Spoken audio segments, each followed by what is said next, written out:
Fill her up. You're listening to the Gas Digital Network. Conceive, believe, achieve. Shut the f*** up. You're listening to Believe You Me with Michael the Count Bisping. You know my name yet? And Anthony Lionheart Smith.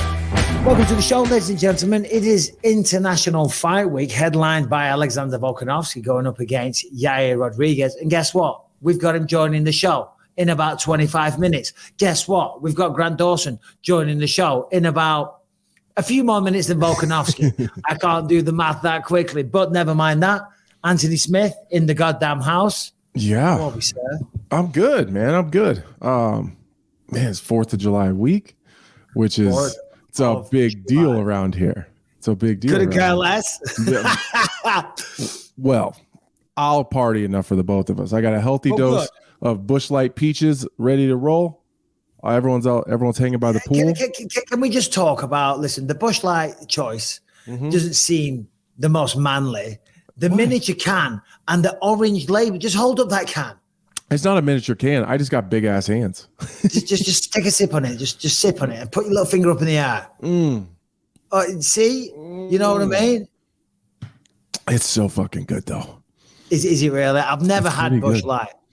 Never had Busch Light. So you said there's a little video of the firework display that you've got ready, or some of the, some should of I it. say the provisions that you have in place? Yeah. So every year we do this this block party in my neighborhood. So we apply for a block party permit from the county to block the entire block off for all day long, which really pisses off some of the neighbors because then they have to go around because they can't go through.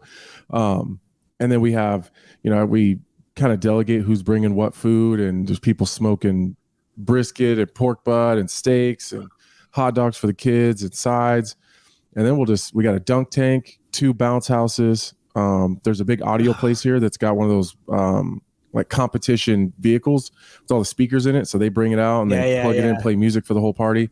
And then at nighttime, I do like a big fireworks show. What is the budget for the fireworks?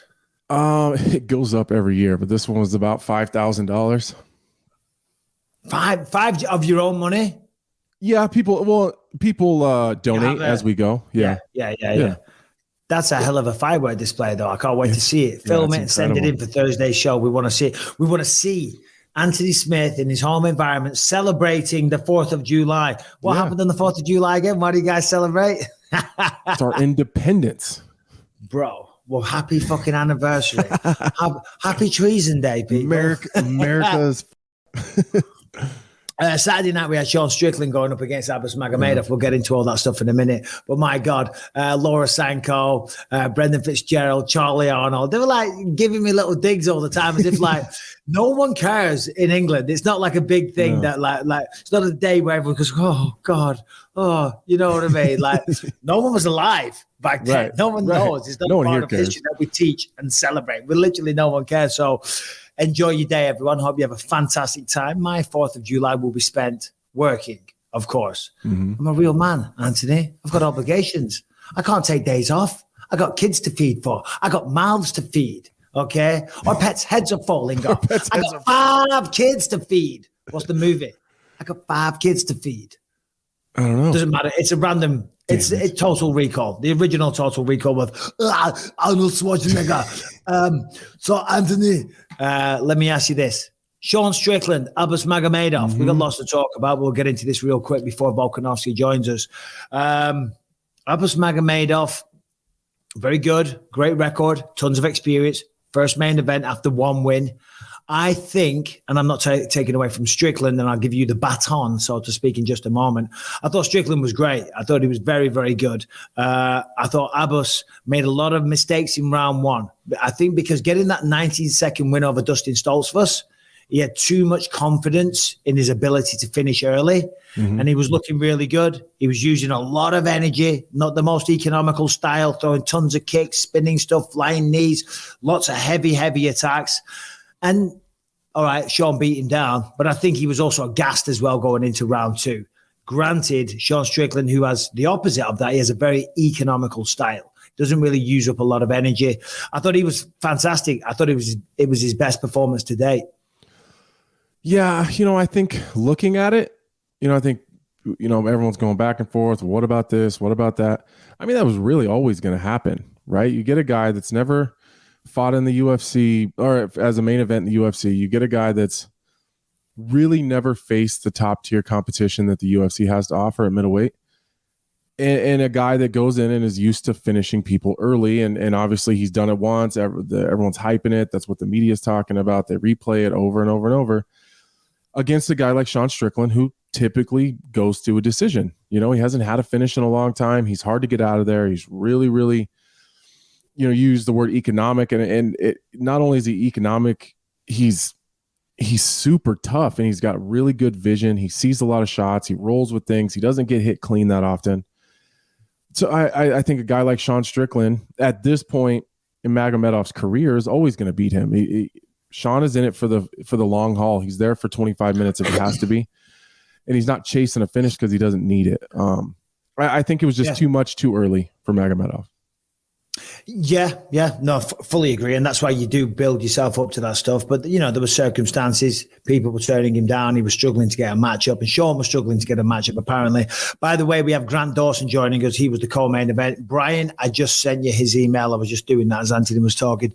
Listen, I thought Strickland was great, though. He really was. He's calling out the Chinese champion. I don't know why he calls that was funny. The Chinese champion. Has something to do with something he said when he was kickboxing in China back in the day. What do you think the possibilities are of Strickland getting a shot sometime soon? I think if Whitaker wins, it helps Strickland for sure. I think that helps Strickland a lot. Yep, I can see that.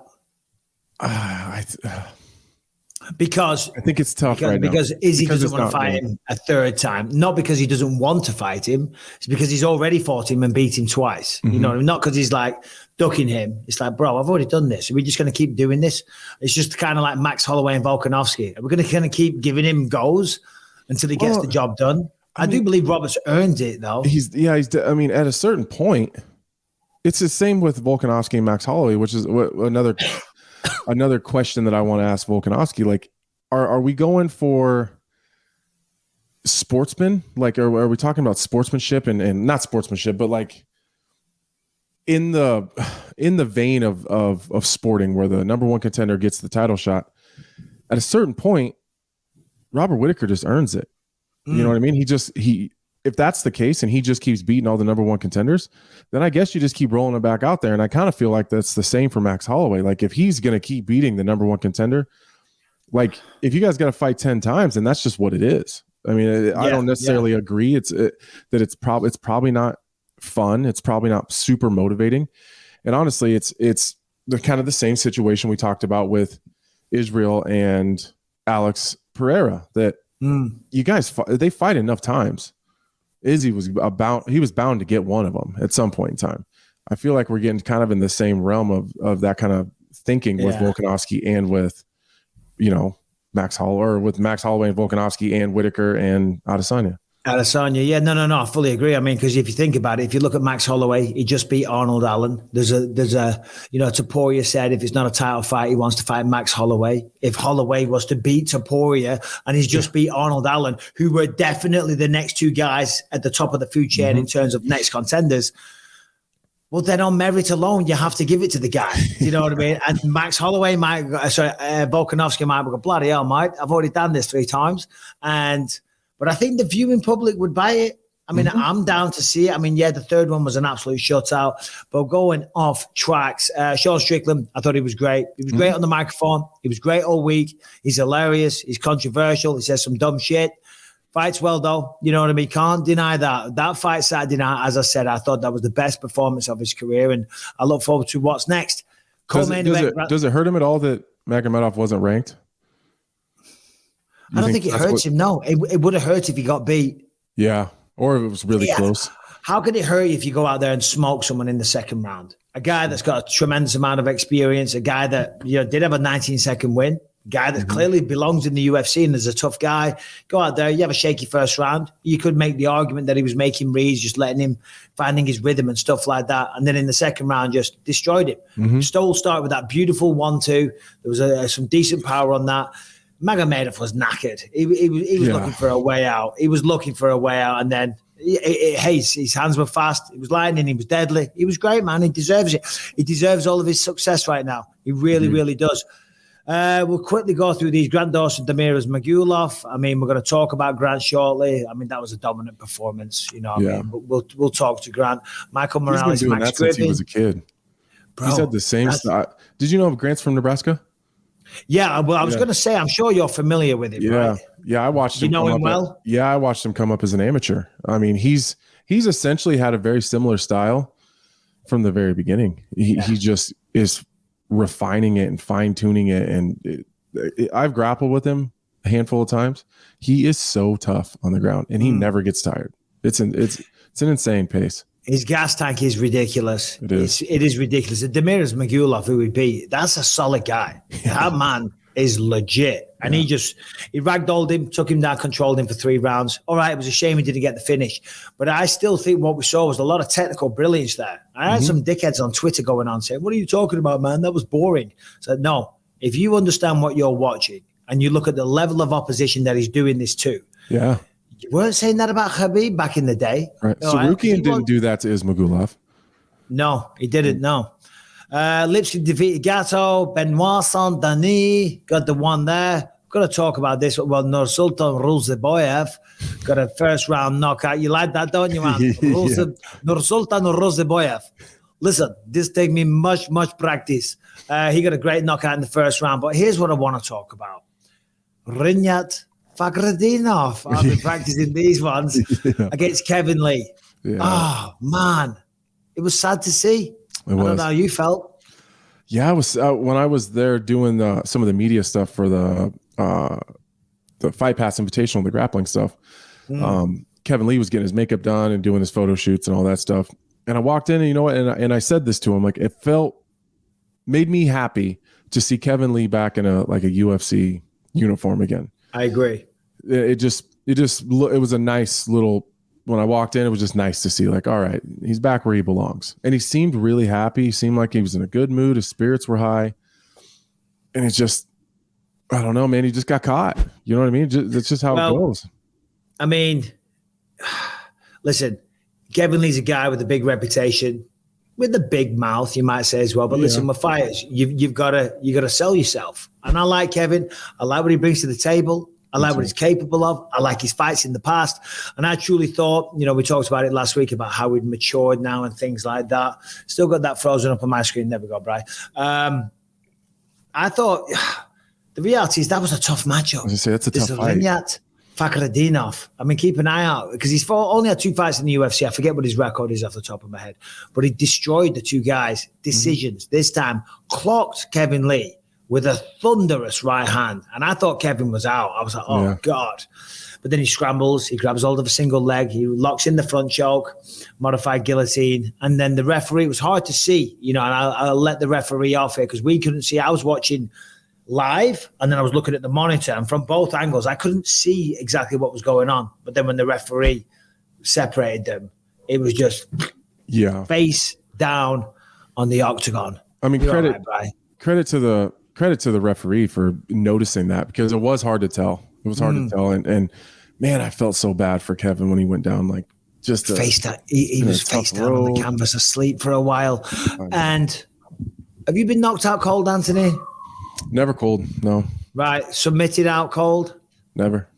No. All right. Well, allow me to elaborate. I've gone out in practice. I've gone out from a choke in practice on accident before. The reason I bring this up, and I am in no way, shape, or form mocking Kevin Lee. We're just talking about what I saw, and this is why I really felt for him as well, because he was unconscious for a while, face down on the canvas, and that's never a pretty sight. The UFC do a good job of kind of editing around that, because it's hard to watch sometimes. Right. And I was looking at him because I was concerned when he was going to wake up, and I saw him. I saw the moment when he opened his eyes, and there's always I've done it, and people do it all the time. So what happened? What's going on? Right. And you could see the look on his face. He was like, but no. And it's the heartbreaking moment when it sinks in and you realize, no, bro. Yep, he's out. All that training, all that sacrifice, all that fucking work, it's done, man. You got knocked out or choked out. It's horrible, man. It really is. Yeah. I don't know how to. I don't know. I don't know how to quantify that for anyone else to understand. Like, I've never been out in a fight before. I can't imagine what it would feel like in a fight, I guess. Like, because I've gone out and practiced, like, fighting a choke, and you just wait too long, and you go out, and you wake up, and you're super confused. And I would just be so terrible, especially as hard as he worked to get back. You know, he was out of the UFC, and then, you know, he fought outside the UFC. He seemed really excited, too. So I just wanted him to be more successful. If he'd had a long, drawn-out 3-round battle, and it was competitive back and forth. I know. Like, all right. That's way better. It is. It's way better. Nobody as a fighter wants to go out there and get finished, starched, put to sleep in the early rounds just like that. Let me just look at here. Well, it probably feels like he didn't even have a good shot at it. You know, he didn't even feel like, I'm sure he didn't even feel like he got comfortable in there because it's new. It's different fighting in the UFC than it is anywhere else. So I'm sure it takes a second to get your footing back. And I don't know, that just sucks. He looked a little undersized as well. But did I talk about this last week? My International Fight Week experience when I fought Dan Henderson, because obviously that's when I got knocked out really bad. You know, I mean, obviously International Fight Week. I remember there was a huge ton of buzz about it, just like there is this week, just like there is every International Fight Week. You got the pool parties, you got the concerts, you got the viewing parties everywhere, you got the expo, you got all kinds of stuff. There's millions and millions of people in town. And I was fighting Dan Henderson after the Ultimate Fight, where I talked a lot of crap. You know, we got flown out to Vegas in advance. We did these cool photo shoots with all like these like Lamborghinis and muscle cars and stuff, all wearing suits. With, you know, I'm like, oh, we've hit the big time, baby. Here we go. We've moved up a notch in terms of what we're doing here. You know what I mean? Anyway, you know what happened? Boom, I get clocked. And I did not have a clue where I was, what was going on. I must have told this story 1,000 times, so I'll keep it very short. You know, backstage in the locker room, I thought I wasn't fighting for another 3 months. And I was trying I was trying to compute. What do you mean I've lost? I'm not fighting for a while. And they're like, Mike, you fought tonight. You got knocked out.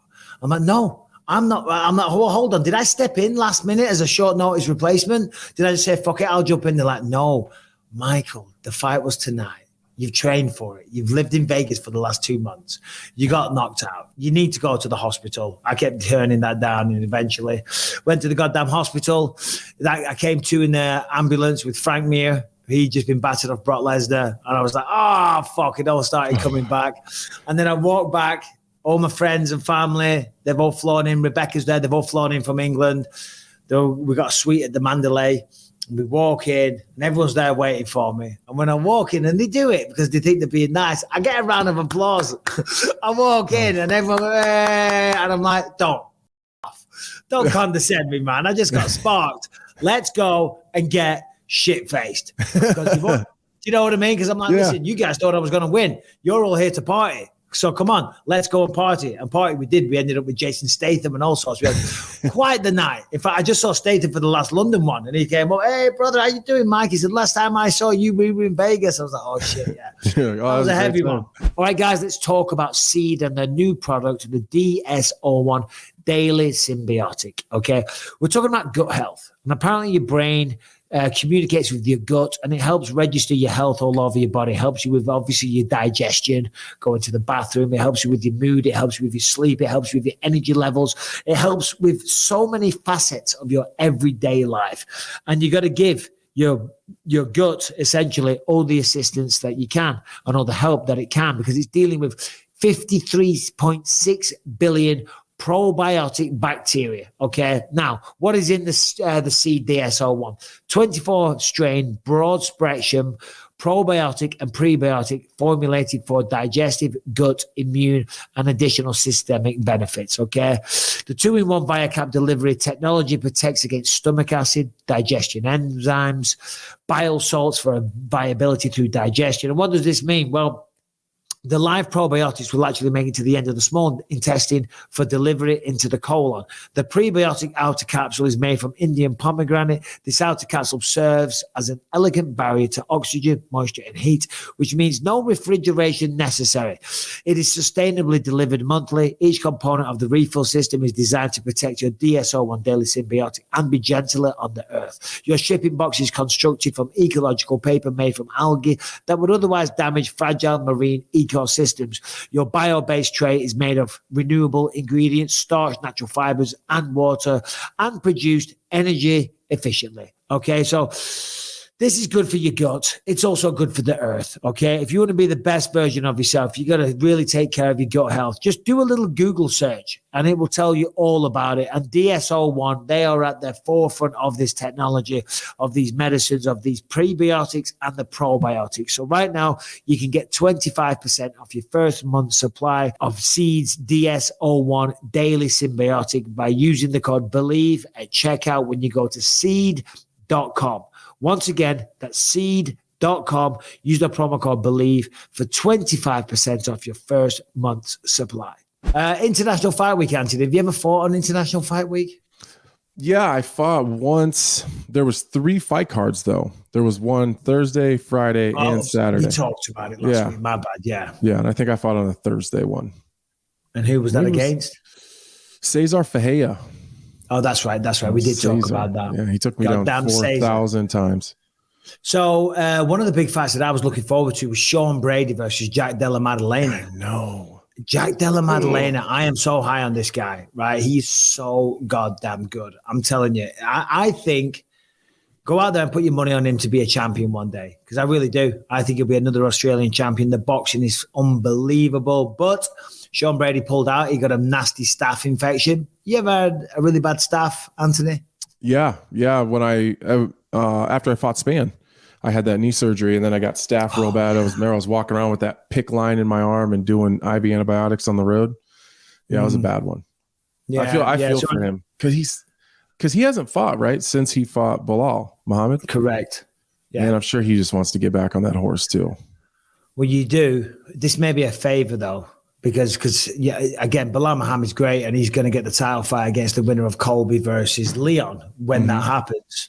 And Bilal's great, you know what I mean? And I think his wrestling helps set up the hands. But in terms of pure boxing, Jack Della Maddalena, I think, is a cut above most people in the UFC. I'd say most of the division for sure. Most of the division, if not most people in the UFC. There's not many people with the hands of a Jack Della Maddalena. So I'm not saying Sean Brady couldn't have taken down and used his world-class jiu-jitsu, because of course he could have done, but on the feet, that was a very, very dangerous fight to take. Who's the replacement, Harrington? Jump on the show, mate. Hello. Thanks for being here. You got a last-minute replacement, someone from the LFA, right? Yeah. So I actually sent it to Brian. I have like a video of his last fight in LFA where he got a double leg takedown so hard he went through the cage door. Oh shit! Viral moment. Have you ever done that in training, Anthony? Never through the door. No. Yeah, I was in a couple of times. I was fighting one time as an amateur, and the cage corners busted open during the fight one time though. No one ever flew out. But what do you mean the cage corner? Like, it was very low budget back in the day. So the cage, it was a square cage. So like some heavyweights had burst up against the fence and they separated. Well, then they tried to put it back together like during the show. And then during the fight, we kind of ran up to the fence and they bust open again. We did that exact thing, what we just saw there in that video on The Ultimate Fighter when we were training. You know, because you train, because you never lock it. But the UFC, obviously, it's The Ultimate Fighter. So it's up high. And you got the apron around it. Do you know what I mean? Oh, no. So there's a couple of guys. It wasn't me, but we didn't lock it. You know what I'm saying? Because you're going in and out the whole time, especially when you're coaching, you're having a pace or whatever. You're just drilling and stuff. 2 guys went flying through it, fell off the apron. You know, they had a good little bitch about it. But Jack Della Maddalena, glad to see him still on the card. Volkanovski joining shortly. Your boy, Jamal Hill, he said that he should be going up against Yuri Prochazka soon. He says that Yuri Prochazka is fit and he's healthy. Have you heard anything from Jamal, Anthony? I haven't. I seen him in, where the hell were we? Jacksonville. I seen him in Jacksonville. And he still, at that time, he still hadn't, he hadn't heard anything, but that's what he was looking for. He said that Yuri sounds like he was going to be ready soon. He didn't hear anything on a date yet, though. Right. Well, it makes sense, doesn't it? I mean, when did Jamal fight? January. So it's been 6 months for him. It's I'm about sure he's time. dying to. Yeah, it's about time to get in there. He Time needs to to earn get those on a pay-per-view fucking points. he needs to get on a diet. That's what he needs to do. Have you seen him? Bro, He gets I did heavy. see him. He doesn't care though, does he? Because I've seen some videos on like he don't TikTok or care. something. He's got his shirt off. Oh, because he's doing these memes with Marab Dvalishvili all the time. Yeah. Right? Yeah, he doesn't care. He is not shy. He gets real heavy. So he needs. What are we talking numbers wise? Oh, he's well over 240. Well over 240. I shouldn't say this. Callum came back from England and he was 268. Oh fuck! What's he normally like when he's wrestling? What did he wrestle at? He wrestled at 197 and then eventually came up to heavyweight. And he embraced heavyweight. Yeah, he came all the way. Passion, and then he'd come in at 260. When we got back from England, I told you we were all a little bit heavy. Yeah. You know what I mean? So he came back at 268 pounds. But right now, talking of pounds, we are joined by the pound for pound number one, the featherweight champ, the headliner of International Fight Week, the pride of Australia, the main man, the one, the only, Alexander the Great Volkanovski. And I kind of dragged that one out to see if we can get you one freezing. What's up, Alex? How are you, brother? I'm good. Did I just come in interrupt you early, did I? Sorry, no. You just kind of frozen up though. I think, listen, you're pound for pound number one. But you're not even in the top 10 of the Wi-Fi rankings, man. What's going on? Is it bad, is it? Yeah, my bad. We can see your beautiful face now. There we go. You got a little movement there. Hey, first of all, Alexander, we really appreciate you taking the time. I know it's fight week. You're the main event of a huge fight card, so I'm sure you've got way better things to do. So thank you for being here. But how's it going? How was training camp? How's the prep? Yeah, everything's going good. You know, I came actually to Vegas a little bit earlier than usual because Craig Jones was competing in the Fight Pass Invitational. You were too. So so I was there watching the guys, which was pretty cool. And yeah, so it's been good. Camp was good. Did my last hard session a couple of days ago. So yeah, everything's coming together now. Alex, I mean, obviously it's Monday and people are starting to travel in for International Fight Week. I'm sure Vegas is insane. What's it like as far as your media schedule and like how busy do they keep you all throughout the week as you guys are promoting this fight card through the week, you know, ending on Saturday?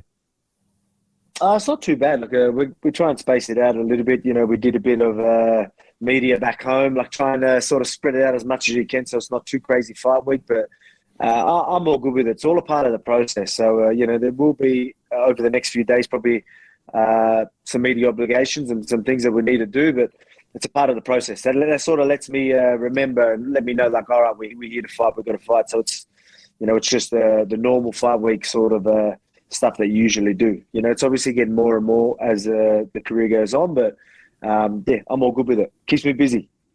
Yeah, I was going to say, mate, you seem to kind of enjoy it. And a lot of fighters, they always bitch about it. They talk about it. It's, oh, I hate this. But it's a necessary evil. The more of this stuff you do, the more people know about your product, the fight. Ultimately, the more money you make. So, no, you got the right attitude. So, Yair Rodriguez, obviously, he had a great showing against Josh Emmett. You know, a lot of movement, a lot of kicks. Everyone knows the style of Yair Rodriguez, kind of unpredictable. How do you prepare for somebody like that? Did you bring in some special training partners? What was the deal? Yeah, well, that's exactly what we had to do. Bring in some good training partners. You know, obviously you're going to have game plans. You're going to have things that you need to do. But as you said, your year's, you know, very unpredictable, very dangerous. You don't really ever know exactly what he wants to do. So the best thing you can do is bring in guys that are going to be unpredictable, just keep you on your toes. Obviously, I was lucky enough to have you know, Carl Van Roon, who's 11-time Taekwondo world champion, bring in Blood Diamond, who's, if you watch any of his kickboxing fights, he's just one of the most unpredictable guys there is. Yep. So I've got the best of both worlds when it comes to close range, long range, and then I bring guys in that were really good at switching stances. So there's you know, most of it was just trying to give me the looks and just keep me on my toes, especially in the fire, because it's going to be a fight. I guarantee you he's going to come swinging. There's going to be some crazy shit getting thrown at me. Don't worry about it, mate. I'll be ready for it. So I'm looking So I'm excited for this one. This one really does excite me because I do see the dangers in Yair, but you all know I prepared properly. I'm not sure if this next question is just like, I think it's more personally for me, if I'm being honest. How do you deal with someone as unpredictable as that? Like, obviously you're going to bring people in, they're going to emulate him and try to, I suppose, just be on your toes as much as possible. But in terms of like your mental preparation, because, you fight a guy like Ortega, you kind of know what you're getting into. He's going to box. He's going to have great jiu-jitsu. And Max Holloway, kind of the same thing. He's a great boxer, long and rangy, but you kind of know what you're getting yourself into. How do you mentally prepare for someone like Yair where you really have no idea what he's going to do? Again, it comes down to having them training partners that can sort of give you close enough looks. Not going to be exactly the same, but nothing that Yair throws is usually exactly the same anyway. So there is some things, obviously there is some patterns and there is some certain things that we could do. Obviously, having guys like that, there's biggest threats, taking their biggest threats away, just knowing that, full work without giving too much away, just right. Make sure I'm in the right position, making them still fight my fight. So again, a lot of people are going to be like, all these things are going to be coming at you, but I'm not just going to stand in front of you and let you have your way with me. You know what I mean? Like Josh Emmett tried to put the pressure on, but he just, come forward. And, it was just not the right approach. You've got to there's definitely without giving too much away, you definitely got to approach it properly. But I mean, So you guys have identified some tendencies, like you see some things that you can take advantage of and maybe get him off of his game. Yeah, of course. That's where the fight IQ comes in, the game planning, all that stuff really comes into play. And that's what I want to show people. I can systematically break anyone down, even someone as crazy and dynamic and unpredictable as Yair Rodriguez. So let me ask you this, Volk. I mean, the career you're having is just unbelievable. I've been saying it. In fact, Brian, our producer, was the first one to say it, and I totally agree. I think we're all experiencing right now what will be known as one of the greatest careers that the sport's ever seen. And of course, anytime someone starts combat sports, we all aim for the top. We all want to be a champion. We all have these grand designs, but you've done it, man. All right, you didn't beat Islam. It was a ridiculously close fight, but you're the pound for pound number one. You're headlining International Fight Week. You're flying around on private jets. I saw you Saturday night. I saw the attention. I looked around. There was about 6 or 7 hot chicks there. Volkanovski's in the middle. I know you're a loyal man, of course, but everyone, you're the man. I mean, did you ever in your wildest dreams, when you put those gloves on and you made the move from rugby to doing this, did you think it would ever come to this? Man, not really. It's weird. I always picture myself, being champion. Even when I wasn't training MMA, I used to picture myself being the UFC champion because I've always loved the sport. And so you always, dream of things like that. But I mean, I think everyone does. But actually going out there and doing it, do I think I was going to be in this sort of position I am? No. It's funny that even though I'm in this position, it still doesn't feel like I'm in that position because I'm just, your ordinary bloke. I'm dad, right? I'm just the same guy I was 10 years ago. That's just lucky enough to be in the position I am. Obviously through hard work. I wouldn't say lucky. I definitely earned it with what I do. But I guess I'm just. It's crazy. It's crazy to think where we are because I didn't think probably that would ever happen, and it still doesn't even feel like I'm there right now.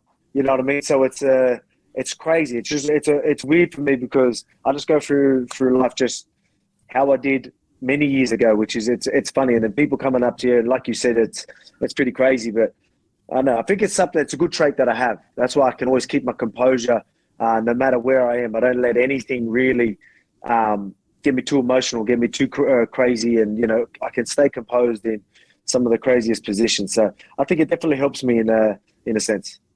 I'll just ask one more. Normally we go back to back. You know what I mean? We take it in turns, but I got to dive in. Like for me, Volk, I mean, I don't know what your financial situation is. I'm sure it's pretty good. Let's just say that.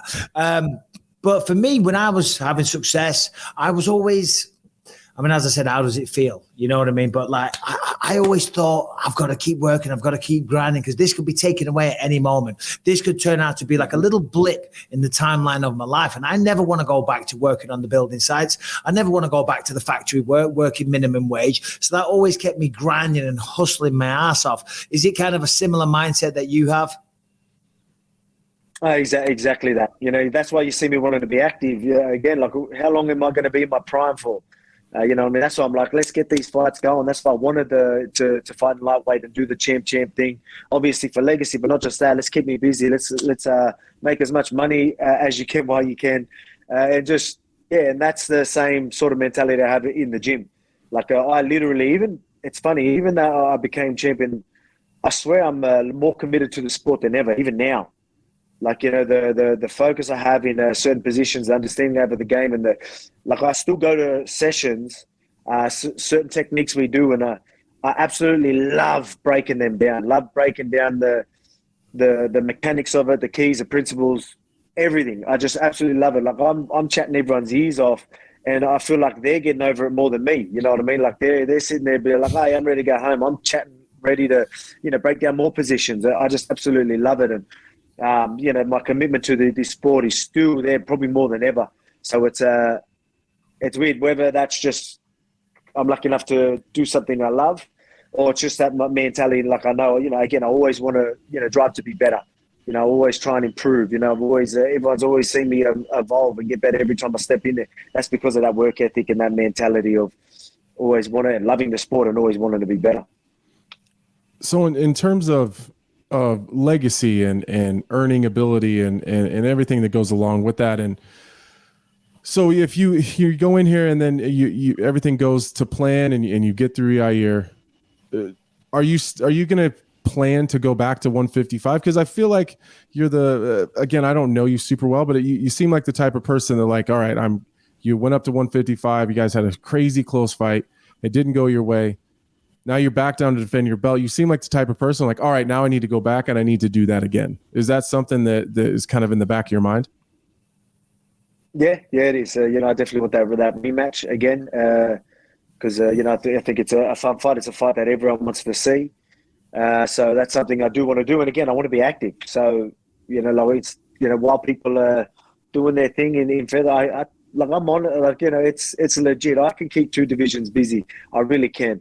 And I'm proving that. I would have fought earlier if I could, but I had to wait till this date. It's just that's just how it is. I definitely want to move up, get that rematch, and get that belt, and again keep both divisions busy. I still got my eye on that, but obviously I've got to focus on. Again, he's a dangerous threat, but I plan on you know, doing my thing, getting my hand raised, and moving up to lightweight, and again playing both.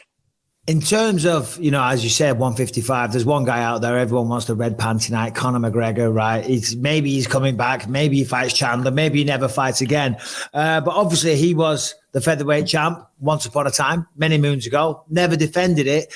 Have you had any interactions with Conor? Have you been the butt of any abuse? Because me and Anthony, we've both had the fucking voice notes. We've both had the threats. Do you know what I mean? We've both had the shit coming out of him. Have you been the recipient of any bullshit from him? And obviously, I'm assuming that would be someone you'd love to fight one day. Yeah. It's something that I've always wanted purely because, as you just said, he's the only he's a featherweight champ as well. He's a former featherweight champ. He's the only one I haven't beat yet. So you talk about legacy, that's definitely there. We've had a few exchanges on Twitter here and there, but nothing more playful.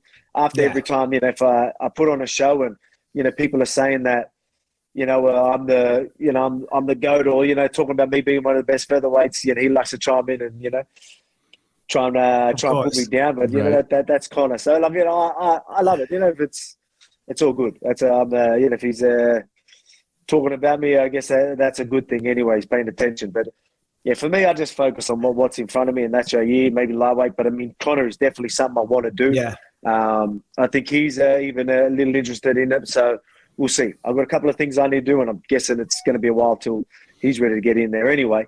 So I'll do my thing, and you know, I'll be in a position where I think he will want that fight. I'm expecting to, you know, that legacy, and you know, my sort of where I'm at. I just think my hype around myself is going to be on a whole nother level as well. That's where I plan on being in a year or so.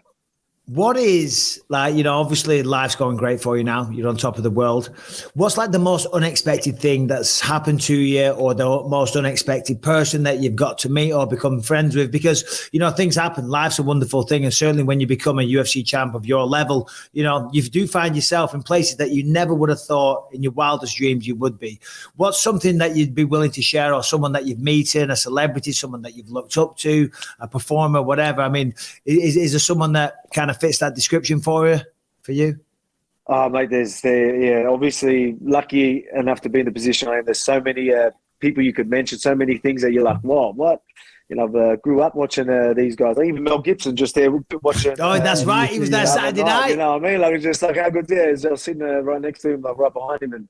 And so things like that, just crazy. But probably Mark Zuckerberg, I'd say, is probably one of the like more random like a type of the way it come about. And I was like, oh, what? Like, now he's a massive fan of the sport. He loves the martial arts, and obviously we keep in contact and met up a couple of times. So cool dude. So that was probably one of the craziest. Zuckerberg versus Musk. I got to ask that real quick. Oh, yeah. Yeah. Who wins, Zuckerberg versus Musk, from the pound for pound king? I got Zuck, mate. I'm telling you, he's a bit of an athlete, mate. He like it blows me out. Like he's an athlete. He's pretty good. He's obviously, I guess they both will commit to whatever they do. They wouldn't be where they were if they didn't. But he loves his martial arts. He loves staying active. Like, you should see him like wave surfing and all that. Like, mate, like he's athletic. It's pretty incredible. So that's why I'd definitely have Zucker in that one. Well, I'd watch it. That's for sure. I keep feeling like I'm not trying to disrespect Yair, but we have the champion here, and I think that me and everyone else likes to hear just how your mindset, like how you think about things, because we talk about this all the time. Max Holloway has got to be one of the most irritating thorns in your side, because it's an incredibly tough fight. He's so crafty, and then you beat him 3 times, and he just keeps fighting all the contenders, and he finds himself winning every. You know what I mean? So it's like it seems like you constantly find yourself in these conversations where it's like, all right, well, maybe it's Max Holloway again. How do you look at that through your lens? Is it just he keeps beating him so he gets another shot, or is it just kind of like, God damn, I'm kind of sick of this guy? I think it's a weird one. Like, I think it's a weird one to sell as well. A full fight with Max. It is, it's. I guess it's a weird position for him as well. He's probably sitting there like, I hope he loses. You know what I mean? So I can get a shot at that title. It's just obviously it's a weird one. It's a weird one for him. But that just shows you like where he's at. Like, like a lot of people thought he was done because of what I did to him. I was like, no, like it's not him. Like, that was me. And I expect him to still do this to all the contenders. That's why I'm like still saying, I'm going to tell the UFC, I was going to stop feeding my contenders. Yeah, exactly. All right, I know. I mean, what is going to happen if Ilia Topuria fights Max Holloway? I mean, are you just going to say, Jesus Christ, come on, mate, that's my next guy. That's the next guy in line. And number one, what do you think of Ilia Topuria? Because he's looking sensational, right? Yeah, well, I've already said that. I was like, he doesn't need, like, don't let him fight. Everyone's hyping him up. Everyone wants that fight. And he likes to talk as well, which I like, so that'll be exciting. So it's definitely something that if the UFC brought to me, I'd be like, yeah, sweet, no worries. Again, a lot of people are hyping him right up. I view him a lot different than what a lot of people are, to be honest. So, but I mean, everyone's hyping, everyone thinks he's that good. So, like, all right, sweet, I'll show you how good I am. You know what I mean? Because I see. A lot of holes in these games, a lot of things that I could capitalize on. So I would love that fight. But obviously I've got Yair to worry about. So I don't want to disrespect Yair by sounding like I'm not paying attention to him, because trust me, I am. Anyway, I would be where I am if I didn't pay attention and prepare how I would be. So I guess it's fine to talk about all those things. But yeah, if he wants this and the UFC want it and the people want it, people think he's going to stand a chance, I'll show you he doesn't.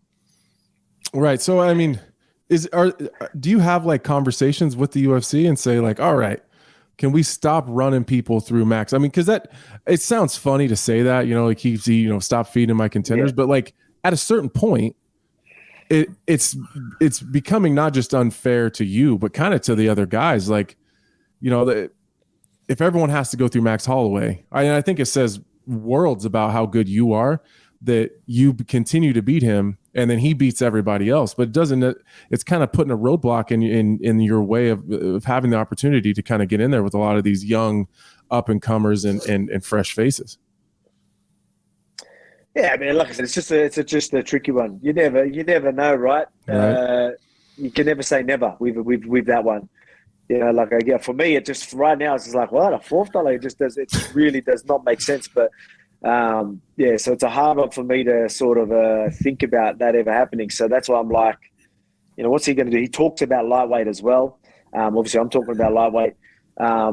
Knowing our history, we'll probably end up facing each other in friggin' lightweight or something as well. Like, who knows? Yeah, but like, I know. It's just obviously, it's a weird one. But yeah, for me, it's keep I think Ilya. If people are talking about Ilya, leave him alone. Exactly.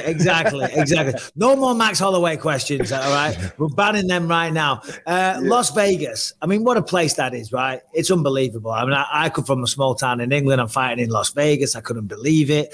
My international fight week did not go as well as what yours have done in the past, and I'm sure you're going to do well this week as well. But what's your best, your favorite, and your least favorite things? Best and worst things about Las Vegas. What do you like? What do you hate?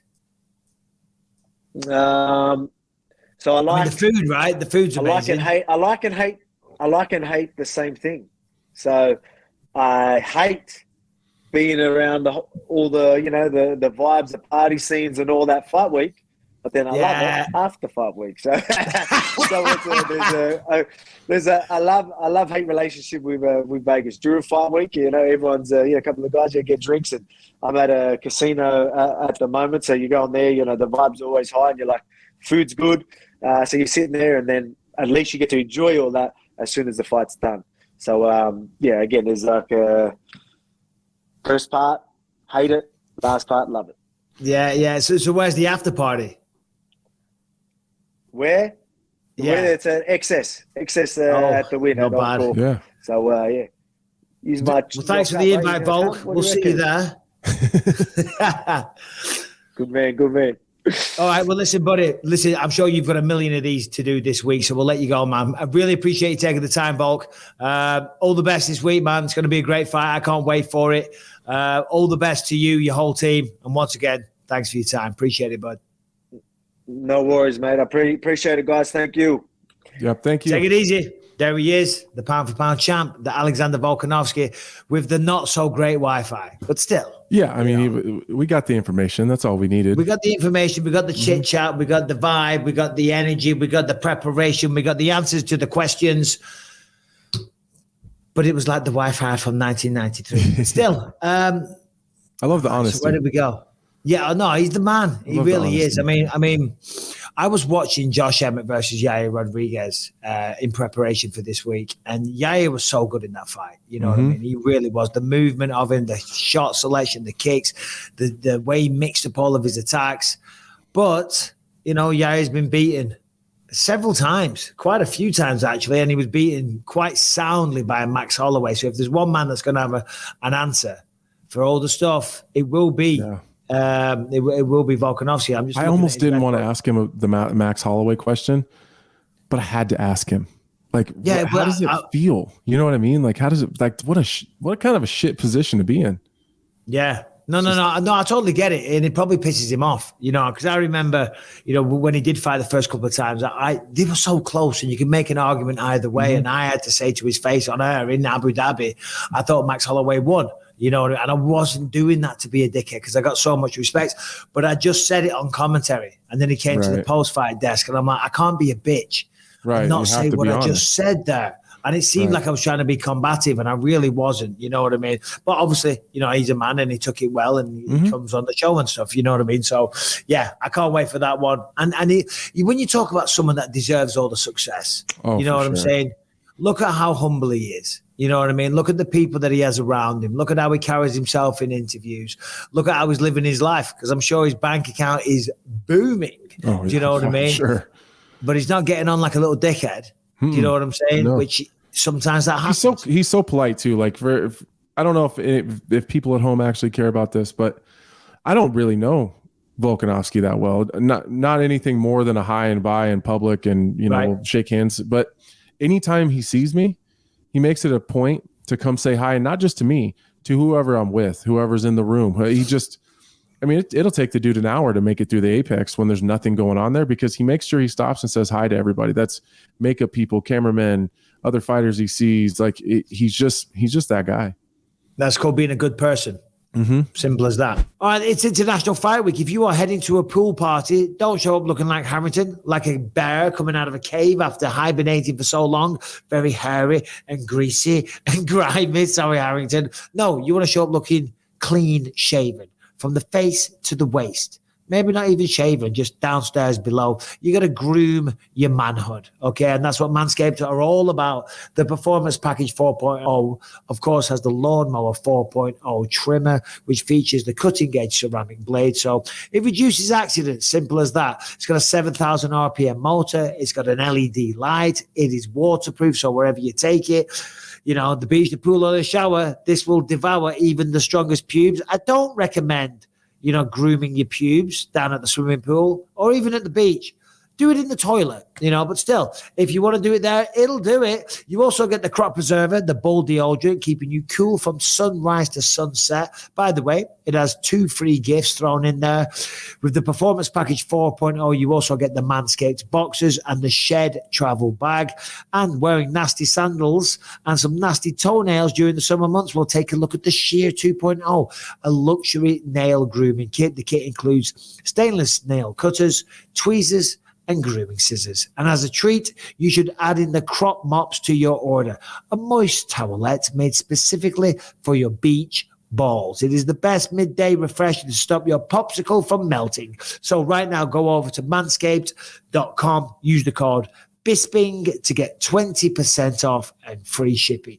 That is manscaped.com. The code is Bisping for 20% off and free shipping. All right, let's do a little bit of non-MMA. Harrington, what the hell is going on in Korea these days? Because as we know, North Korea, it's not. Oh, there we go. My lights went on. It's not like the number one tourist destination. I don't think anyone's planning on moving to North Korea pretty soon. But what is happening down there lately?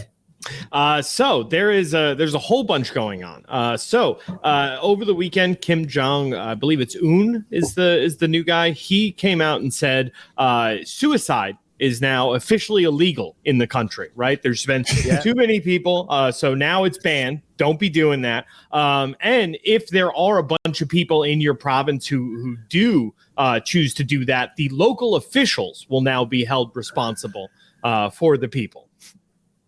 So and what's the punishment going to be if you do kill yourself and it's not allowed? I'm very intrigued. I'm just trying to bring up something else. Anthony, just talk to Harrington for just a second. I'm trying to bring something up. What's the so since it's illegal, if they catch you killing yourself, what are they going to do, Harrington?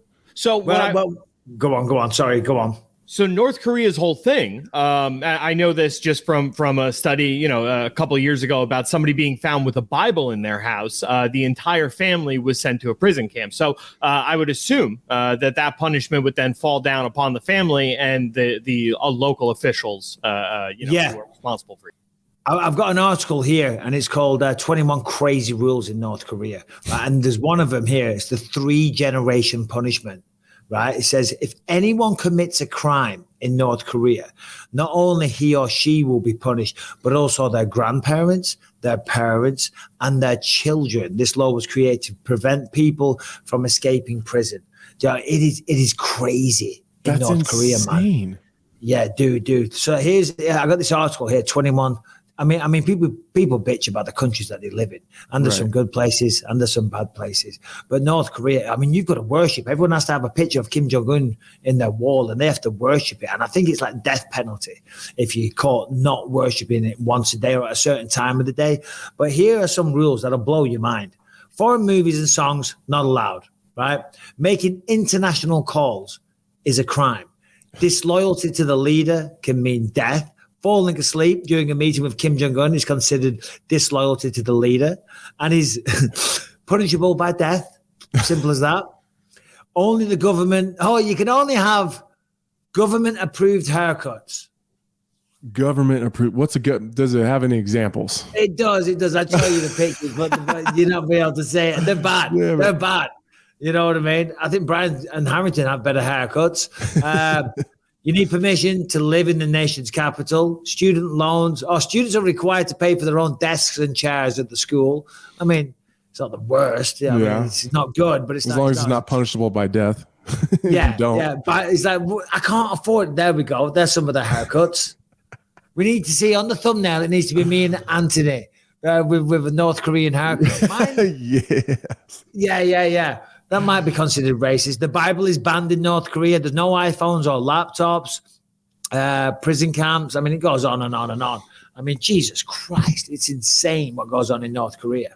And you sent a story to us earlier this morning about 20, it said winter athletes. I'm assuming that means Winter Olympic athletes who were jailed along with their families because they were using a South Korean dialect in a game that they filmed on their phone. Oh, yeah, that's right. You don't have to play it. But yeah, there's certain dialects now that if you use certain words that are popular in South Korea, just like slang terms for your wife or your husband or whatever, whatever comes into the mainstream and slang terms. If you use them, again, punishable by death or a long, lengthy prison sentence. That's it. So we're definitely not doing a live BYM from. No, I don't think so. Korea. No. Have you ever been to South Korea through the UFC? No, never. Me neither. We were meant to go last year before Perth. I was kind of looking forward to it, but North Korea. I think doesn't Singapore have not like crazy. I mean, I don't think there's a lot punishable by death, but don't they have like a little bit of like a different rule set in their laws and stuff? Like, well, yeah, I mean, it's a little more strict for sure. For sure on drugs. I mean, prostitution's legal. Don't spit your gum out on the street. Apparently, though, don't spit your gum out. And yeah, I do believe there's like the death penalty for a small amount of drug use. I do believe so. Yeah, don't be taking your edibles. Yeah, don't be going over there with your vape pens. Better not be doing that. We don't want Anthony coming back with one hand. Have you been to Asia much, Anthony? No, spent not much at all. time there in general? Not at all. No, I'm excited. Oh, dude, you're gonna have to show me around. You've been to Singapore, right? It's kind of boring. Is it? It's kind of boring, especially when you're fighting as well. I mean, we went out afterwards and we had a few drinks. They got a nice pool or anything? They got a pool. Okay, they got a sauna. All right, I can do that. Nah, unless you want to spend loads of money on douchey clothes, you know what I mean? No. It's a very, very wealthy city. It's like a financial hub of Asia. There's a lot of money there, a lot of rich people. But it's like a tax haven, right? Yeah. I'm not sure the actual details of that, but a lot of people talk about that. But yeah, it's not the most. The harbor is beautiful. You walk around that a couple of times, and it's like I used to run around it every morning. It's like, all right, we've been here 5 times. There's like a botanical garden which lights up at night. It's nice and pretty. Yeah. Is your lady coming with you? No, just me. Right. I was going to say, well, I went there with John Anik and Megan Levy. We had a little date, the three of us. That was nice. But, again, it's not somewhere. I mean, don't get me wrong. I'm very excited to go back there and call the fights, but it wouldn't be on the list of places to go. You wouldn't pay to go there. Thailand. That's Thailand. We got to go to Thailand. Thailand's amazing. Thailand's one of the best places on earth. The people, the culture, the food, everything. Anyway, enough about that. Do you hear? Finally, this may be true. I don't know if it is or isn't, but where is it in the notes? But they're saying Eddie Hearn, the famous boxing promoter, that Tyson Fury will eventually, after all it's said and done, be boxing Francis Ngannou. However, it's going to be an exhibition bout with no knockdowns. And how do you stop the knockdowns? How do you stop Francis Ngannou from knocking you out if he connects? Yeah. Do you know what I mean? How does that work? Seems fake. What are the details, Harrington? Apparently it's not fake. Apparently it's going down in Saudi Arabia, which is a shame because, again, he needs to fight Usyk. Doesn't need to be fighting Francis Ngannou. I hope they both make a truckload of money out of it. But it's disappointing. If you're a hardcore boxing fan, this is not what you want to hear from Tyson Fury. It's not what you want to hear at all. Eddie Hearn pretty much said exactly that. He said, "Is it good for boxing? I don't know, but Tyson Fury has like made enough money to and made his to a point in his career where he can make these kind of decisions." It's interesting because he was initially supposed to fight Usyk in Saudi Arabia later this year. Now it's looking like that's been pushed back to the first quarter of 2024. Like that whole event they were trying to do. So that opened up his schedule for this exhibition here. And people in the boxing world were talking about it all weekend. Eddie Hearn, came on a podcast and said that from what he's heard, those rumors are in fact true, and it looks like it's going to be an exhibition. But again, though, if I'm Francis Ngannou, how do you not try and knock him out? Because again, like North Korea, if you kill yourself, what's the punishment going to be? You go knock out Tyson Fury. You spark him out cold. Mm-hmm. You're only getting rewarded for that. If anything, you're going to get a full-on fight with Tyson. So is that like not a real like? How does that work? Are they just not allowed to try hard? Because who the wants to watch that?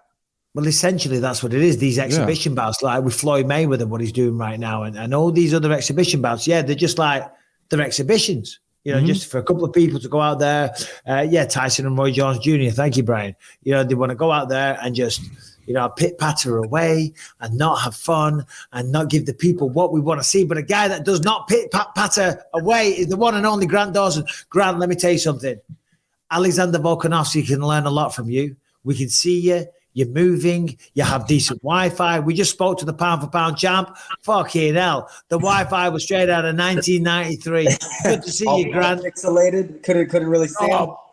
He just wasn't moving. It was like a still. He was frozen the whole time. And every few minutes it'd go like that. You know what I mean? So, but how are you, Grant? How you doing, bud? I'm good, man. The week after fights is always rough, as both of you gentlemen know. No matter how close or not close the fight was, it's always rough the week after. So I'm healing up from some bumps and bruises, but I'm happy as can be. Well, it's a lot nicer with a win, right? Oh yeah. There's no amount of injury that even comes close to how much it hurts to not win. So winning is the best thing. Yeah, it doesn't matter. We always talk about this. You could be black and blue, nose broken, orbital broke, legs broken. But if you get that win, it's all worthwhile. That said, though, I mean, you look like you've just had a hard sparring session. You wouldn't think you were in there with one of the top guys in the world. Yeah, I mean, I think it was one of those nights. It was just one of my nights, man. My old coach used to talk about, he would say, nobody was beating me that night. He would have nights where he just believed he could beat anybody. And I've never experienced that, ever. I've always been like, man, this is just not going to go great. And I got to tell you, this last weekend was the first time I was in the back. I felt really good. I was still nervous, of course, but it was just one of those things where it was like, man, I just really don't think anybody can beat me tonight. Well, you've done a really good job of highlighting your team and the people behind you and your coaches and your training partners. What do you attribute kind of that feeling? Because you could kind of see it in your eyes when you were getting ready to fight. It was the first time I'd kind of seen that look from you before. And of course, I said this earlier, I've known you for a really long time. You've always seemed to carry a bit of anxiety. Like pre-fight, even in training, you've always asked. There's been a lot of times where I've heard you ask questions like, why do you give a shit about that? Right. Like, you're way better than that, So, right. But I've seen the confidence like in your face for the very first time. Is that the team? Is that the move? Is that just you're getting older and maturing and coming into your own? I'm going to tell you, I think it's a little bit of everything. You're 100% right. Always nervous. And I think that's a good thing because it means so much to me. This sport absolutely means the world to me. But I got to tell you, the first time ever just fighting free, like there was just, for some reason, this fight, there was nothing holding me back. There was no worry about losing. There was no anxiety. Of course I was nervous. You're always going to be nervous, but there was no fear. There was zero fear. If we're striking the whole time, no fear. If we're grappling the whole time, no fear. I do not know what it is. I'm going to try to replicate it in the next fight and every fight moving forward, but I really can't tell you. I think that it's probably the most it's probably because I'm doing a lot more sparring. We didn't do a whole lot of sparring back at Glory, and it was a lot more grappling than sparring, so I felt really uncomfortable on the feet. My coaches make me spar twice a week, every week here in camp. So I think that's what it is, that I'm a little bit more comfortable on the feet. Grant, Listen, I want to hear all about you and Anthony because I know you're boys from back in the day. I know you've known each other. I know you're sitting there going, "Why is Bisping here? We don't need this Brit dickhead, especially on the week of Independence Day. We don't need him a part of this conversation." So I want to know some stories. So have a little think about that. But I'm looking at your record here, Grant, and it's phenomenal, man. It really is. 20 wins, 1 loss, right? That's incredible. When we speak to you, when you speak on TV, on the microphone, you speak great. You're very eloquent. You're clearly intelligent. Your fight record is phenomenal. The skills you have are incredible. They really are. Honestly, I couldn't be any higher on you. I thought what you did Saturday night against Demiris Magomedov was incredible, and it's very underrated. I don't think people realize how good he is. I mean, he has a win over Mateusz Gamrot, Guram Kutateladze, who are fucking top of the food chain in terms of skills. And the way you fight, you go out there, the wrestling, right? It's wrestling 101. The pace is fucking incredible. You never slow down. You never get tired. So you versus Islam Makhachev, if that fight was to get made, in terms of wrestling prowess, how would that go down? Do you think you've got what it takes to go up there and go tussle with some good old-fashioned American wrestling? I do. I really do. And I'm not just saying that to kind of hype myself up and put myself into that position. I think that I am one of the very few guys that can take Islam Makhachev down and threaten him on the ground. We saw when he fought Arman Sarukian, he was getting taken down. And I think that Arman is a very incredible fighter. If I was going to nitpick at his game, I would say he's not very threatening with submissions, and he doesn't have a whole lot of great control other than like riding the body lock. With me, I take down Islam. He gives up his back to get up, which I 100% agree with that he should do. I throw in my hooks. Now he's got me on his back, in the body triangle for an entire round. I'm up around. I think I'm one of the few guys that can actually hang with his grappling. I can hang with his cardio, and you don't get to see it a whole lot in the cage because I don't really get taken down in the cage, but I am very, very difficult to hold down. I pride myself on not getting held down by these people in the gym. I get taken down all the time, but getting held down doesn't happen when it's with me. So you've always kind of been that nitpicking kind of person, like in your own style, in your own game. If you were it's a two-part question. If you were going to nitpick your own performance on Saturday, which is probably, to be fair, there's not a whole lot to do there, but if you were going to do it yourself, I'm sure you have a whole list.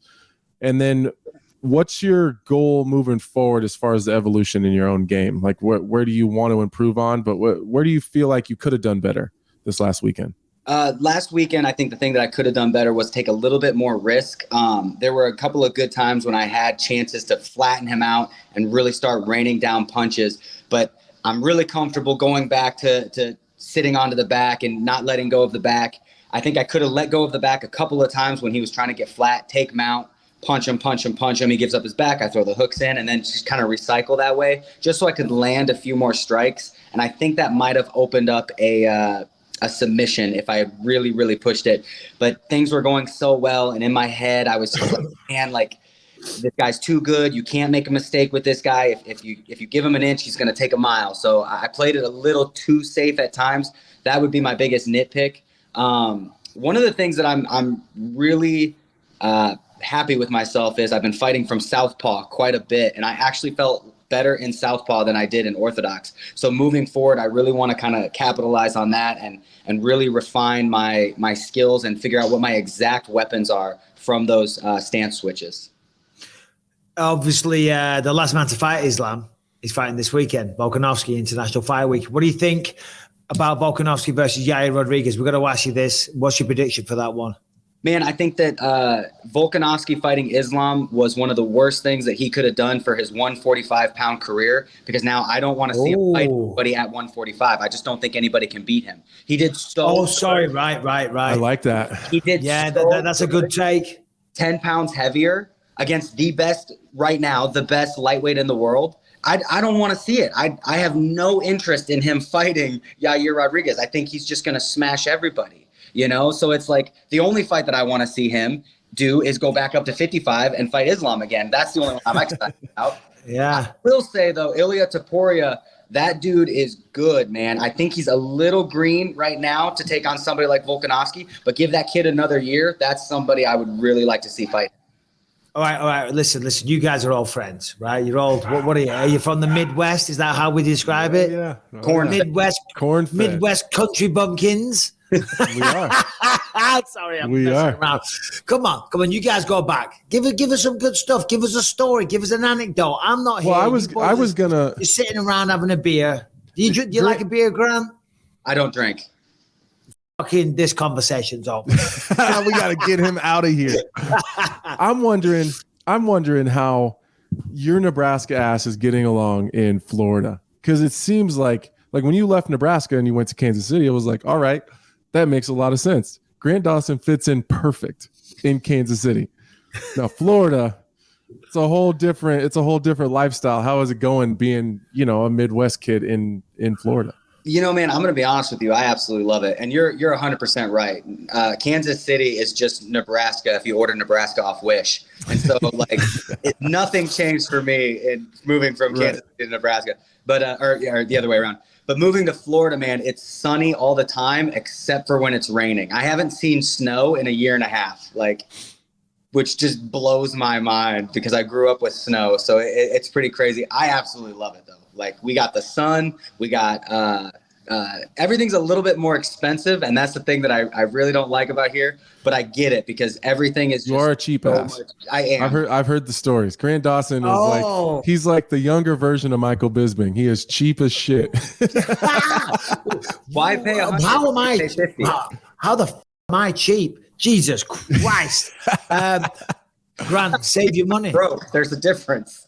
Yeah, no, exactly. You're being sensible. Hey, what's not to like about living in Florida than Nebraska? Is it cold? It's ridiculously cold there, right? It does get cold. Oh yeah. Yeah. Florida, 365 days of sunshine. You got beautiful women. They're on the rollerblades. These days people can walk around with guns concealed. They don't even need a fucking permit. I mean, it's the land of madness. It depends on who you are. That was probably a positive in both of our books, I would imagine. No, yeah, I'm sure. do you ever carry a gun to the airport with you like Anthony Smith? No, I not to the airport. Well, I guess we had a gun in the car. We had a gun in the car, and our car was at the airport. But that's the only thing. See. I've never accidentally. I walked through with a pair of scissors though once, and because I was going to a buddy's fight, so I brought my scissors, my tape, and my Vaseline and stuff. And they pulled me aside to check my bag, and I'm like, I got my scissors in there. I'm so stupid. I was like, look, I left my scissors in there. I forgot. I'm sorry. They're like, oh, we don't care about your scissors. And I was like, what the f have in there that you would care about? And they're like, you got Vaseline in here. You can't have that. I was like, so my scissors is fine. I can cut somebody with that. Why? Vaseline. Like, why can't you have Vaseline on a plane? It's like it's weird sex. Nobody wants that on a plane. I was going to say, what you and your quarterman going to sneak up to the bathroom? My God! No, it's because it's like a jelly, and you can put explosives in. Okay. I'm not a terrorist, but apparently, yeah. You seem pretty versed in that. You seem to know what you're talking about. Seems like you know what you're talking about there. I've brought down. Yeah. So, who do you want to fight next? I mean, have you had any conversations with anyone afterwards from the UFC? Yep, it's looking like the winner of Jalen Turner versus Dan Hooker is what's next for me. Nothing is set like that, but that is the fight that everybody is talking about. A lot of people are booked up. A lot of the division is hammed up, but top 10 is definitely what is next for me. And what I've heard is the winner of Hooker and Jalen Turner is my next opponent. So who would you prefer to win out of them two? Man, it's a win-win situation for me because I feel like Turner is ranked a little bit higher. But Hooker's a bigger name. So it really doesn't matter to me, whoever they want. Me personally, I would probably rather fight Hooker just because I feel like he's towards the tail end of his career and he has a bigger name. Jalen is still very, very good. And I think I match up well with him, but his name just isn't as big as Dan Hooker's. And Dan Hooker can't stop a takedown quite as well as Jalen Turner. I agree with that. With Mateusz Gamrot, let's just be honest. I mean, Dan Hooker's great. He's brought a lot of excitement to the octagon, so I'm not talking bad. But he struggled with wrestlers. Yep. Jalen Turner, again, he's a kickboxer. But against Mateusz Gamrot, he really impressed me with his takedown defense. Okay, did he get taken down? Yes, he did, of course. But he got back to his feet and he continued fighting. So not that you want the easier fights, but you might as well take the easier route. Yeah. I can pay the same no matter who I fight, and they talk about me the same on Sunday. So It doesn't matter to me. And like I said, he's a bigger, but that's the thing that you're saying. It's like, if I beat Dan Hooker, I almost go up higher because it's a bigger name. You know, I beat Jalen Turner. They're just like, oh, well, Mateusz Gamrot already beat him the same way. So it's like, knew what was going to happen. But it's a win-win for me. Either of those guys is good for me. Personally, Dan Hooker would be better just because of the name. Hey, does Gamrot train at the same place as you? Yes, sir.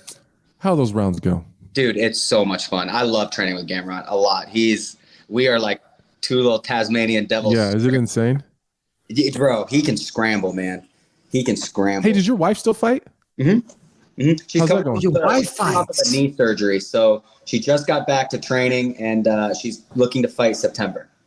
How is that? I mean, have you ever been in a situation where you're both in a training camp at the same time? Because I can only imagine that is the most miserable situation on planet bloody Earth. We did that for it was either my Jared Gordon, I think it was my Jared Gordon fight. It was either my Jared Gordon fight or my Nad Narimani fight, or not my Madsen fight. I can't remember which one, but we did like where we overlapped for like 3 weeks, and it was just horrible because I was hungry, she was hungry, like it was just the worst thing. And we said after that fight, we are never fighting around the same time ever again, which is really great for me because my fights are the one that bring the money in, so I get like first pick.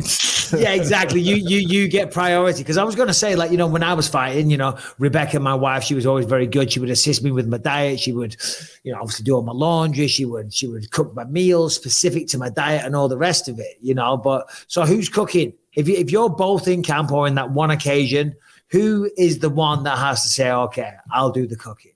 Well, if we're both in camp, we have it because I cannot cook at all. God blessed me with fists of fury, not with, you know, the chef's touch. Can't have everything. Yeah, Right. can't have everything. You can't be great everywhere. So she always cooks whether she's in camp or I'm in camp. But if she's in camp and I'm not in camp, I help out a lot more with like the house. I help out a lot more with the dogs, and then also I help her out with her training. Like I watch her film, I game plan with her. I'm not her coach by any means, but you know, just I'm pretty good at what I do, so I can lend a hand. But if we're both in camp, man, I'm selfish, bro.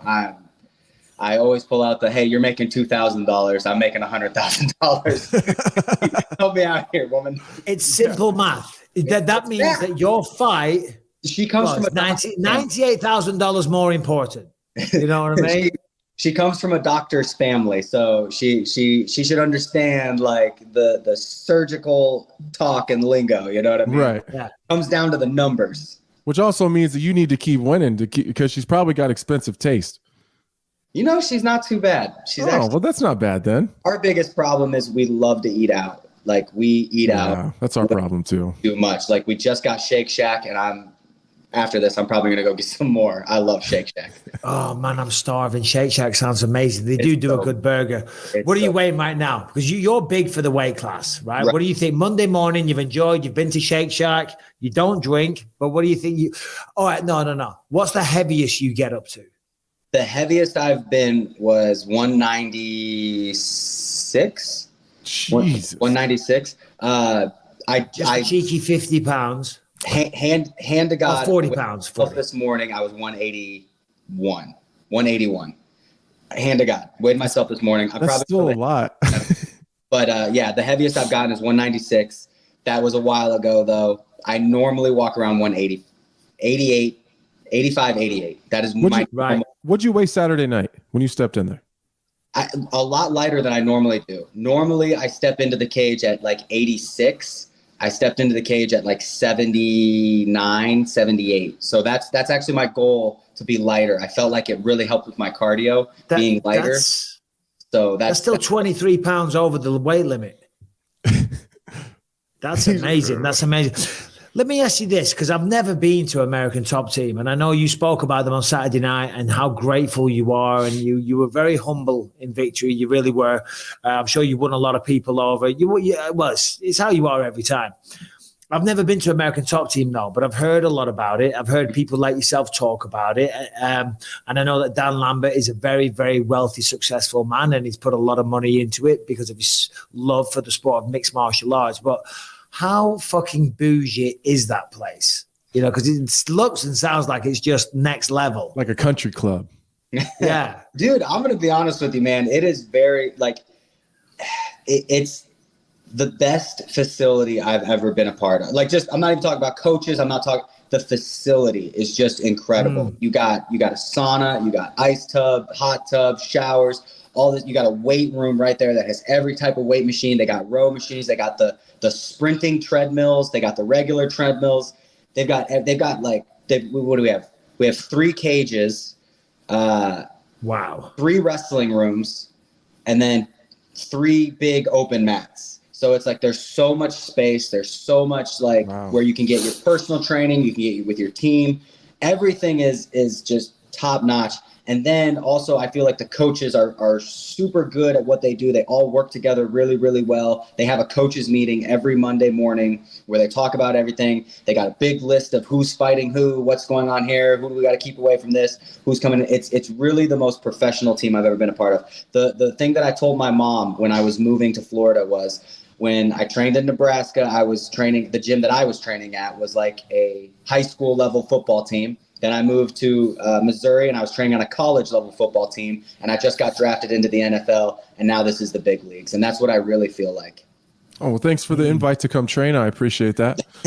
Bro, it's, you know, I'll be honest, it's incredible to see how far the sport's come. You know, when I started, my God, the gyms I was training in, they were literally, as the old boxing gyms are described, spit and sawdust, leaks in the roof, you know, just a few mats put together, the absolute shitholes, you know what I mean? Freezing cold. I remember, like, we would wear socks on the mat. Do you know what I mean? Yeah. You stop training, your body just freezes up. People would start, the instructor's showing a technique or whatever. So you warm up, you stop, the instructor's showing something that you can see the breath coming out of your mouth, you know what I mean? And then your body cools down, and then you start training again. People are pulling ligaments left, right, and center, you know what I mean?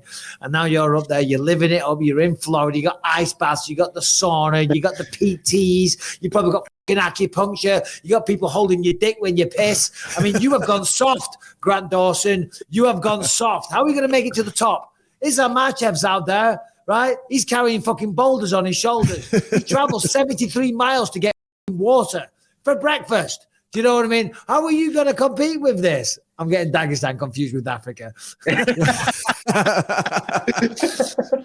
Hey, man, I will say, like, when it stops working, I'll stop doing it, because in my last performance, I don't think we can argue that ATT knows what they're doing. That's fair. No. That's fair. All right. Listen, Grant, we'll you go on that. So hold on. Who did you say the next one? Dan Hooker. Hopefully that fight materializes, or Jalen Turner. Yep. All the best. Congrats again on Saturday night. Phenomenal stuff. Can't wait to see you back in there.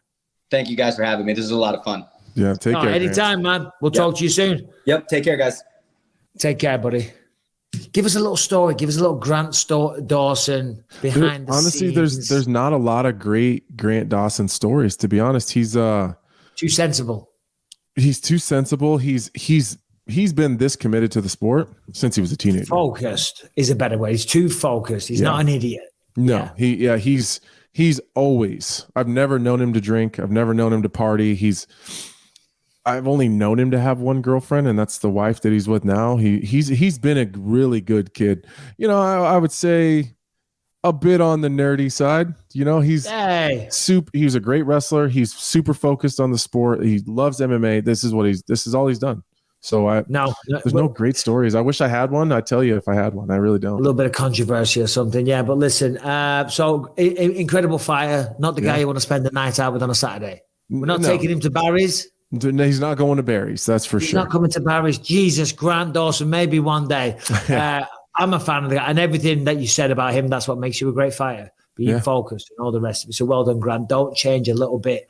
Let me ask you this then. So we've got a couple of well, did you see what was going on with Twitter at the weekend? Yeah, were you talking about the view limit thing? The what was it? Something rate?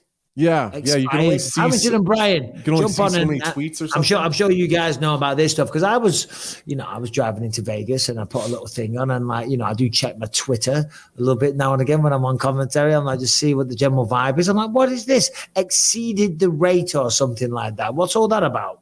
Ooh, you got exceeded. Yet. Yeah, me neither. You got too much. You got too much screen time, Mike. No. There was no screen time. Saturday I was working all day, but like I got a lot of interazione on this. That must be what it is. Like if you're exceeded the rate limit, that's what it was. Yeah. So the way it was explained, at least what I saw, is to limit the people that are just going on Twitter and like scraping everything and cataloging it for like internet archives. They limited how much you could do that. So if you have a verified account, you can see up to 8,000 tweets, I think now. With an unverified account, it's like 800 a day.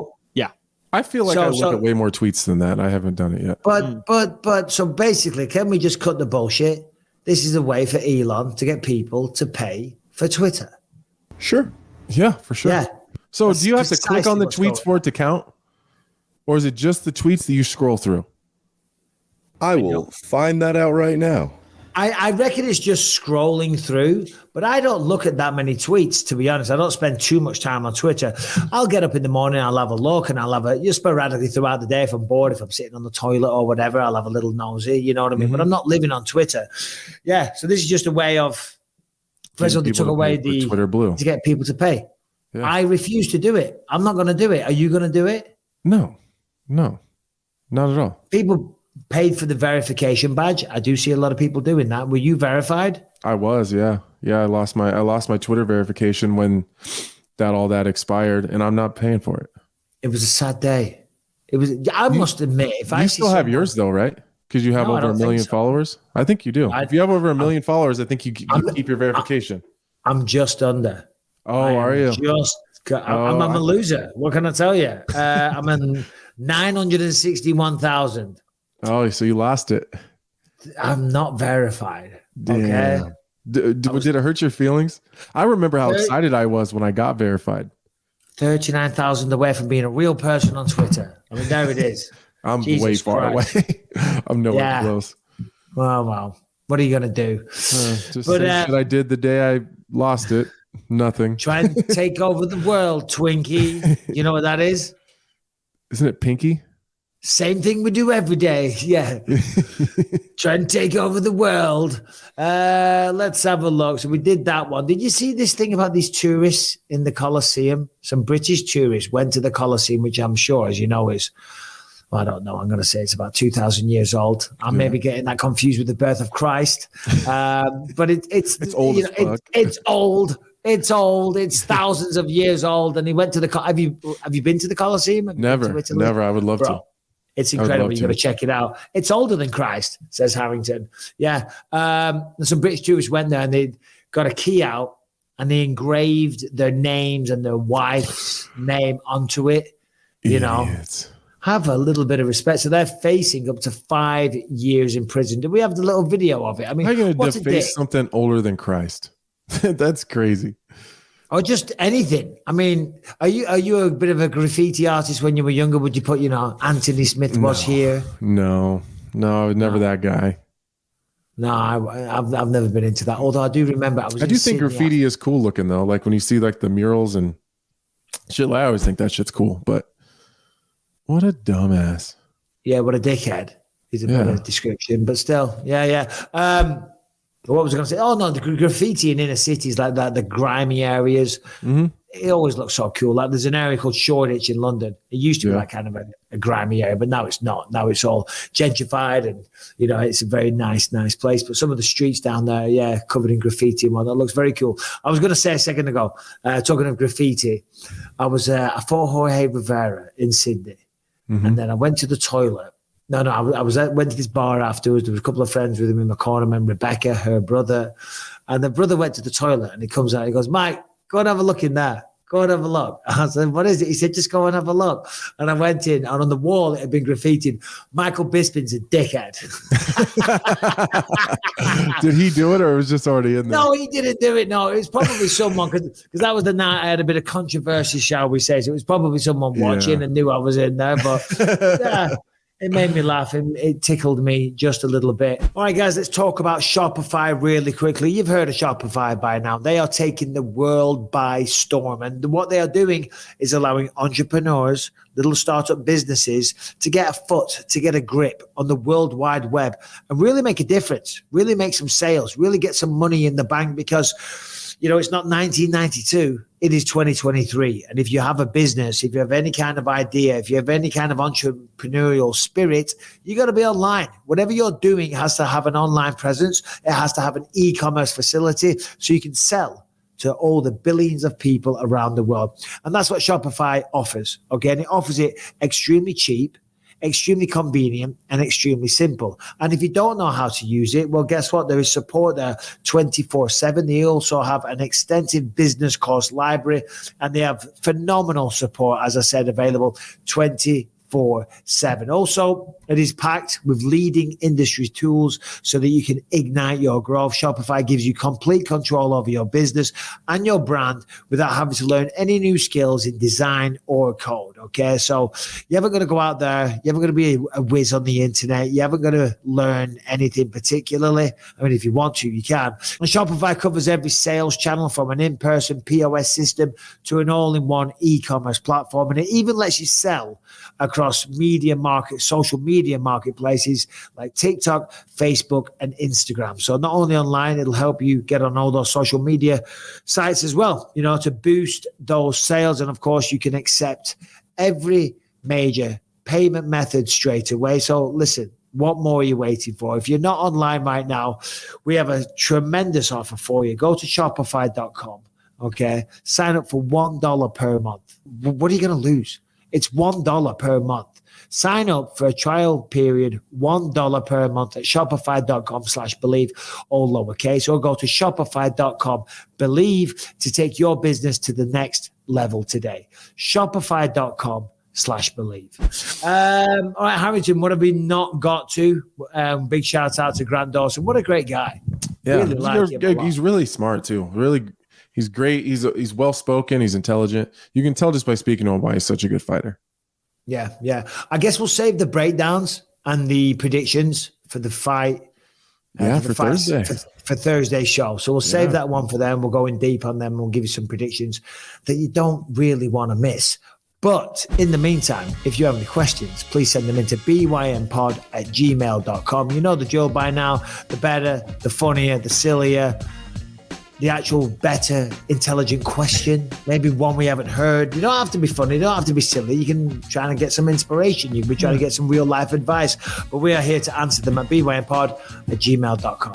And if you're listening on iTunes, Spotify, wherever you find podcasts, make sure to subscribe. Leave us a 5-star rating, positive review. It really helps out on those platforms. If you're watching on YouTube, make sure to subscribe to the channel and you hit that notification bell to find out whenever a new video drops. And if you want to catch more 400 episodes you can't find anywhere else, completely ad-free and totally uncensored, head to gasdigital.com. Use the promo code BYM. Get yourself a 7-day free trial. Check out over 20 great shows on the network.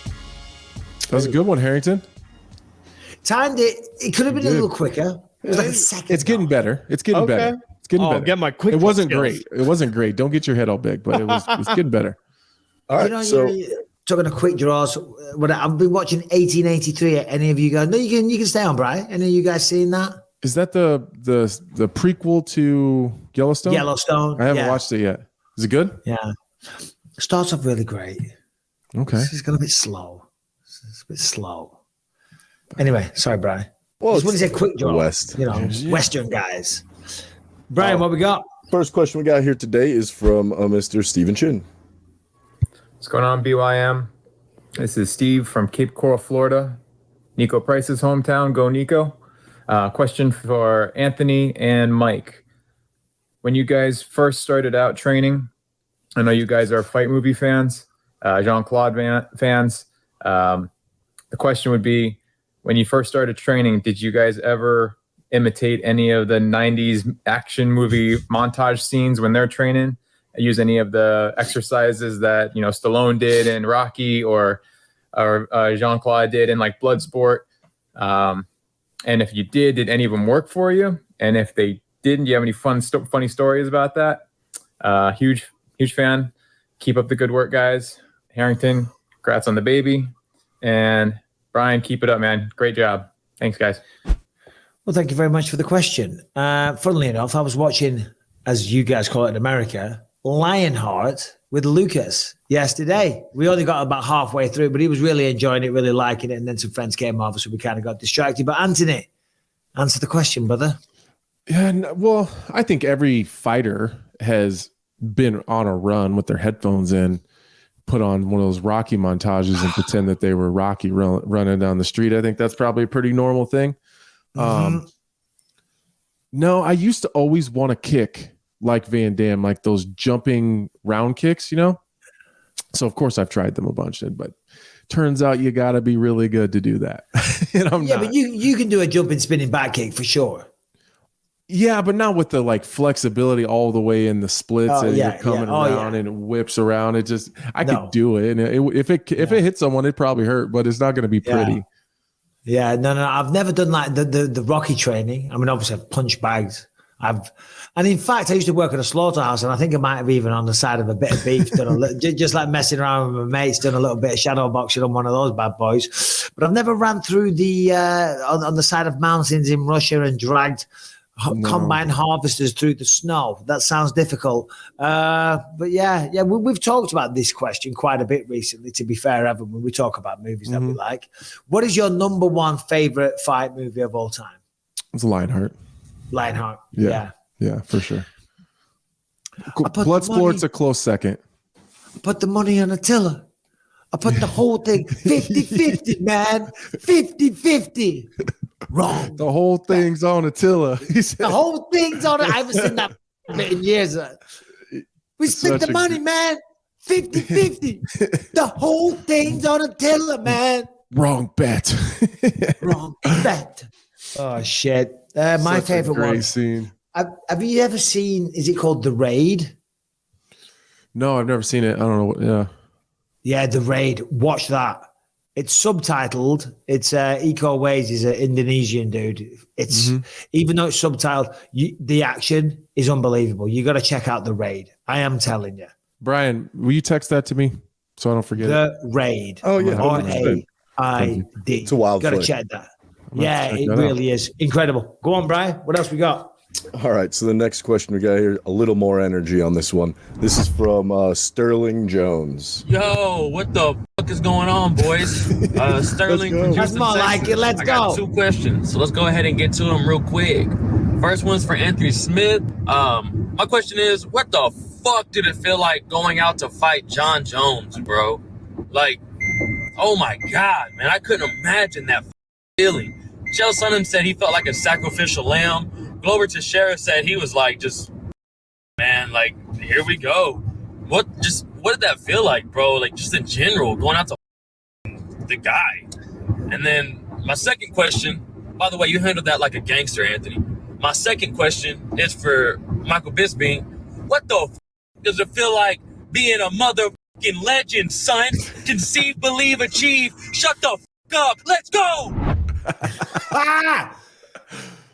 We're going to answer every one of your questions. You send questions in like that. Every week. That's how we get an answer. We don't need the show being brought down. We don't need to be bored. We don't want to go, hello. So, got a question for you. And by the way, Harrington, congrats on the baby. That's not what we want to hear. We're like, man, Anthony, what the fuck? That's how we want it. Anthony, what the fuck did it feel like fighting John Jones? I'm not just saying this. It felt pretty normal, to be honest with you. Like walking out there, I was super motivated. I was focused. I had some things I wanted to do. There was a couple times during the fight where I was like, what the fuck was that? Like, so, because sometimes he'll just do some shit. He'll spin, jump. Yeah. Sometimes he can reach you when you don't think that he can. He'll do funky shit like clinch you, and he'll start jumping up and shoulder striking you, which isn't super painful at the time, but it's real confusing. He does a lot of confusing shit where you just don't know what it is. But for the most part, I didn't ever feel like I was a sacrificial lamb or anything. I just was going out there to try to win a fight.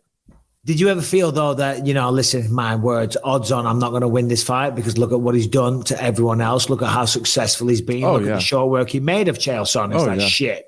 Oh yeah. Yeah. There was plenty of moments where I was like, this is probably a long shot. Given my skill set versus his skill set, let's just be honest. Like, I don't have any problem being honest. My opportunity to beat a guy like John is to drag him into situations that he doesn't like, to get him into a brawl, to get him to dirty box and get him outside of himself. That's my opportunity. So that was my goal, was to try to make him uncomfortable and make him do things he didn't want to do. But just straight skill set for skill set, I knew that that's a tough one. But that's what it's called testing yourself. You know what I mean? You want to go out It's there. also the same thing with Shogun. Skill for skill is a better fighter. Oh, than yeah, I am. yeah. Rashad Evans, skill for skill is a better fighter than I am. Like Alexander Gustafsson, skill for skill is a better fighter than I am. I've never been the guy to claim that I'm the best in the world. I've always claimed that I have an opportunity to beat anybody on any given day, and I can beat the best in the world. I'm not going to say that I'm going to go out there and I'm going to outstrike him, out wrestle him, out grapple him. I'll find a way, and that's what I've always said. But that's what people like to see because, listen, I'm trying to find the right word. Shut up, Harry. Bloody dog's barking his head off in the background. Shut the up. There must be someone at the door or something. I'm going to strangle. He's got the most high-pitched. It's like, give me a good man's dog. You know what I mean? If Harrington was a dog, he'd be Harry. In fact, Harrington. There you go. No, going into fights that you know you can win, it's not the same thing. Now, granted, you don't know you can win every fight. Right. But there's some matchups where you can be like, oh, I got this. I'm going to smoke this guy. That's a very different feeling from going in there against someone where you're like, shit, I don't know, man.